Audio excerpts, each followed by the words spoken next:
Dinner's ready. Do you want to come in and find a seat? Well, I've got a little bit of a confession actually. We've already eaten here. Sorry about that. It's my birthday today, so we had fish and chips as a celebration. First time in ages, no one in the house has had to cook, and oh, it was good. An extra gherkin for a special treat. Well, here we are looking at the Gospel of Luke. Luke, the doctor, traditionally known as a doctor. Maybe, though, he's more of a historian. He starts the Gospel by talking about how he is setting down an orderly account based on all he's researched, so that his friend, the Theophilus, the lover or the friend of God, may have an orderly account of all that Jesus said and did. The Theophilus may be all of us who love God. And what Luke's doing is setting out his account so that we might understand who Jesus is, that we might, as he says, know the truth. And that sense of knowing the truth is more than just a kind of head knowledge. It's actually about us finding our place in the story and being secure in the story, inhabiting the truth. And what Luke does actually is to show how Jesus himself inhabits the story, how Jesus inhabits the story of Israel, fulfills it and embodies it. He's really keen to show again and again how Jesus fulfills the story of Israel and also extends it and opens it up so that those who are outside can find their place in the story. He himself is a Gentile, a companion of Paul. We see him mentioned, well, kind of indirectly mentioned in Acts, as we'll see in a couple of days' time, but he's mentioned in Colossians and some of the other letters. A companion of Paul, a Gentile writing for Gentiles, helping people to find security, to find a secure place in the story of God's dealings with the world in and through Jesus.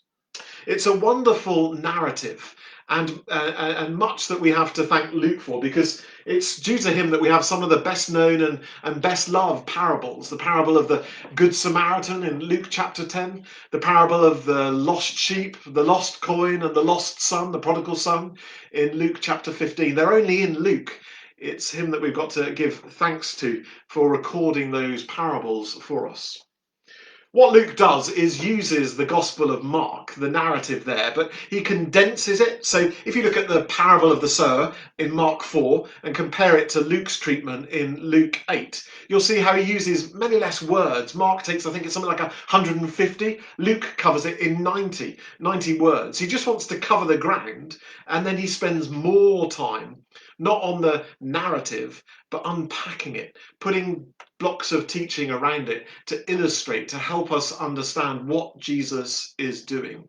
Luke loves the teaching and the parables, and it's all there. There are 5 sections to Luke's gospel. The first 4 chapters are the kind of beginnings. So the birth narrative, which includes the shepherds, of course, all the way through to the temptation. In the beginning of Luke chapter 14. And then we get a few chapters where Jesus is ministering in Galilee in the north. That takes us up to chapter 9. And then we have 10 chapters as Jesus journeys to Jerusalem, helping the disciples to understand more of who he is and what's going to happen in Jerusalem, and then what that might mean. There are then a couple of chapters set in Jerusalem, the 4th section of the Gospel, before we get to the final section, the record of Jesus' passion, his suffering, and then his death and his resurrection also. And what Luke does again and again in those 5 sections is to show how outsiders are included.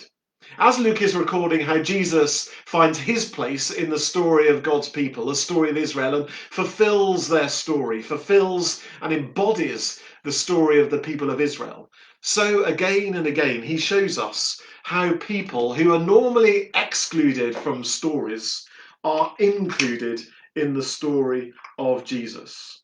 So we get reference to children. There are more stories about women in Luke's gospel than there are in many others.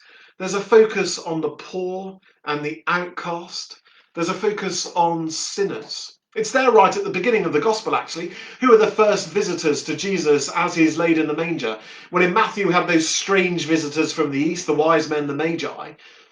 In Luke's gospel, it's shepherds. Now, we know through looking at the prophetic books how shepherding is an important image, but by the time of Jesus, shepherding was kind of something you did if you couldn't get any other kind of job.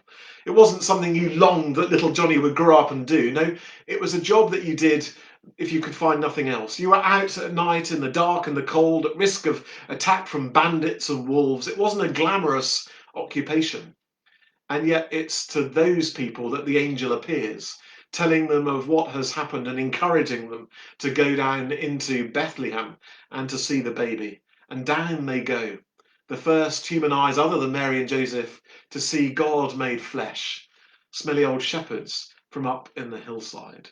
And again, Jesus reveals himself not at the center of things, not to people who are rich and powerful, though there's a few of those, but it's people on the outside being drawn in.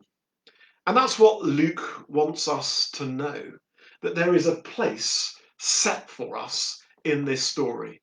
That however much on the outside of things we feel we are, or we feel we should be, well, Luke says no. This is the Lord, the one who comes to save, the one who comes to search out and find and bring home, who invites us into the dining room and not to stand on the edge and just watch the king eat, but rather to sit down and eat at the table.